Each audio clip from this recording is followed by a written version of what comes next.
Hi everyone, welcome to another dashing not really, of IPV4 Subnetting, and let's carry on. Hopefully, all of you have let's clean the camera lens, I think, a little bit. Right, here you go. Hopefully, you have revised some IPV4 Subnetting, and let's take the new solution then. Right, we got to troubleshoot a little bit. So today our IP address is 10.100.195.254, and good news is we got subnet mask on this side, so that's all right. Now, anyone knows which class does it fall into? 10 dot. That's correct. It's class A. So anyone who is gonna do practice to do ICND, CCNA, or anyone just who like IPv4 subnetting, Class A is crucial and beneficial, and for trainee IT engineers as well. Somewhere, hello there in the world, right? So now that's our IP address here. Today we have got to find out the first valid host. So I'm going to say first valid host.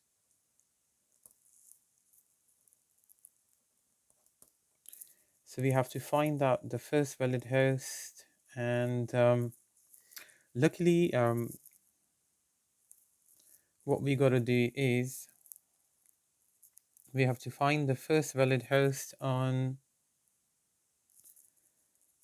the network that this IP address is on. So yeah, let's carry on forward and see how does it work. So that's our IP address. So we have to find out the network, and when we'll find out that network, then we'll find out first valid host. So let's carry on. Right. So step number one. I mean, your steps can be different, but that's how I prefer doing it. So now we know that the subnet mask is this. So that's usually called a prefix notation. Prefix notation. Not to be more technical though, but yeah, it's called a prefix notation. Now what we'll do is we'll break it into octets and bits, and we'll break it into dotted decimal notation. Dotted decimal notation. There we go. My procedure might be a little bit slow, so hey you there, hello there, just carry on. Not to worry. Right. So next thing is yeah, that's my notebook on the side. No, right, hold on. Fraud, concentrate. Right, come back. So what we gotta do is we're gonna convert this prefix to dotted decimal. So here we go. So we have 32 bits here. So we'll make 4 boxes. I love and like my drawing. Not really, right? So what we got to do is got to have a look at this /23. So we have 8 bits here, 8 bits here. It should add up to 23. So and then 7.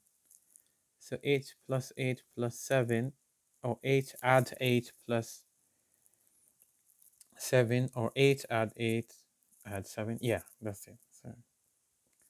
So that's going to be 23. So here we'll just put a 0. Right, so these are our bits, and these are called octets, which contain of 8 bits, obviously. So that's our first octet. Similarly, second, third, and fourth octet. Perfect. Now, so value of 8 bits is always going to be 255. And here, 255. So in my previous videos, as anyone knows, or if you're new to this channel, you have to go into the networking playlist or go into my playlist and there's networking fundamental videos and you can all watch them from down there. I've got some videos on basic networking, mostly IPv4 subnetting, some IPv6 videos, etc., etc. Right. So while coming back here, I have emphasized and given you the chart before, but yesterday was another day, so we'll do it today, right? So value of the first bit is gonna be da da da da da 128. So similarly, we have to go till how many bits? 8 bits. Second one is 192. So it follows a scheme and a chart. So then we have 224. Then we have 240. If I miss anything, please let me know. Right. All right. 224, 240, 248. 6-bit value is going to be. Did I miss anything? 252. No, we're going the right way. 254. And the 8-bit. And the 8-bit. What is it? What is it? 255. Oh my word. I had too much Coke, I think. Right. Um, right. So coming back to the topic. So that's how we are designing it. So that's your table here for the value table. First bit, 128, 192, 2d4, 240. Fifth bit is 248, and similarly. So here, for 8 bits, we have 255, 255. Now, looking at this beautiful chart here, now if we are on the 7th bit, supposedly, what will be our value? Anyone? Anyone? Yeah, I'm showing. There, 254. So that's da da da da. Right, we just found out our dotted decimal notation. So we have found it out. So let's have a look. How will it look like? Right, so that's our dotted decimal notation here. So let's move forward and see. Now the other question arises, which is not a part of this troubleshooting that we are doing, is what category does that subnet mask come into, class B or a class C? You gotta have a look at it. All right. So next, part B. Now we'll apply 256 rule. So if anyone doesn't know what it is, please refer to my old videos and you will know. So 256. So we are gonna work in the third octet here. The third octet we are working here. So the value down here is 254. So we will subtract 254 from 256. Very easy mathematics, right? Just for the time being, right? So we have got a value of 2. So this will give us an idea what our ranges and subnets are going to be. So when I say ranges and subnets are going to be, so let's tell you what they are, right? So when we say ranges, and then we have subnets. Ranges and subnets. So as we got 2 here, so our ranges will be 0, 0, 2, 0, 4, 0. So it will go in a sequence, 6, 0, and so on. Now, regarding our subnet mask, as we know that this was our IP address down there. Yeah, so we just have to shift the subnets here. So 10, what was the second? Right, 195 dot, and now shift them from this side to here. So that's our first network.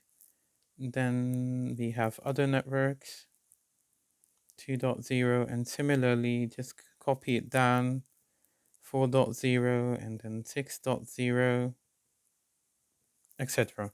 So you see the sequence here. If you can't understand it, just keep on revising the video and see what's happening here. So we have found out the ranges and the subnets, which was important to know our troubleshooting method, that we need to find out what the first valid host is on this network where this IP address is. So we'll carry on gradually, and now we have to find out. So this sequence carries on and on and on. So now here we have to find out that this IP address 10.100.195.254, it falls in what network. So regarding that, what we'll do is we'll have a look and see. So looking at this one, so we carry on and on and on and on and on in this one, but I think there has been one slight mistake here.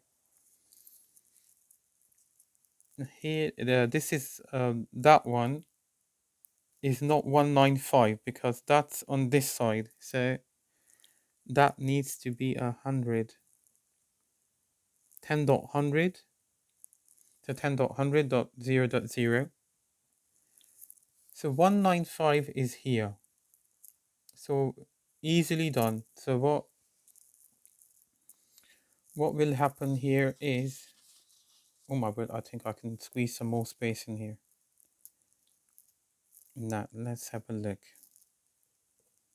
So the network that this IP address is on is, anyone knows? No, hold on.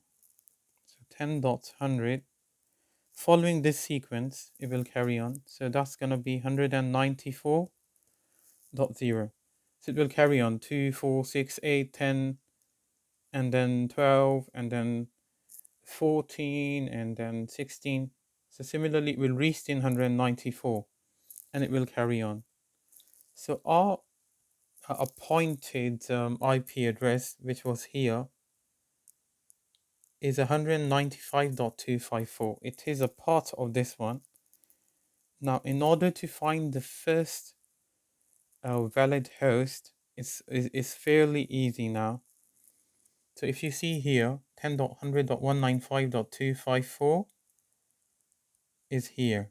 So now if I go to the next subnet, so similarly following this one, the next is going to be 196.0. So that's our next network. So that subnet 194.0 is the subnet where our IP address is supposed to be 10.100.195.254. You can always work that inside your mind as well, but it depends on your practice because during the exams you have got less time. So you just have to analyze through the subnet mask here. So you have to, in your mind, you have to break it from prefix to subnet. And from subnet, you have to carry on forward with that one. Right. Now, just doing the numerical thing here. So we know that it falls, our IP address falls between these two networks, but fairly easy. We were here to find the first valid host. Da, da, da, da, da. So in order to save my paper, yes, yeah, right, and save the waste, this is going to be our answer. 10.100. Any ideas? Anyone? What is it gonna be? Easy, right. 194.1. So that's the third valid host in this one. So first valid host is going to be 10.100.194.1. The video has slightly gone longer, but in order to let you know, Class A questions come a lot, and it might be very beneficial as a trainee network engineer. You go and allocate IP addresses to different machines, routers, and other places where you'll be working, and intranets or internet, or wherever you're working, whichever area, LAN, WANs, MANs, whatever area you're working, this will be vital. And this chart is extremely vital. So if you can learn that, so on hand experience, you can always get it. But in order to get your certificate or have a know-how of doing it yourself, what's happening, you can always use a subnet calculator, but you need to know this part in order to know what's happening. It depends on your ways as well. But so in order to prove the troubleshooting bit that we did, so this one is our network where our IP address resides, this one. But in order to find out the first valid host, we have to go through all that process. And the process can be smaller as well, but just to let you explain in a slightly transparent way. So that is what has happened. So the next network is 196.0. That's just to let you know that this is the sequence that it goes in. But our first valid host is going to be 10.100.194.1, and that's going to be our answer.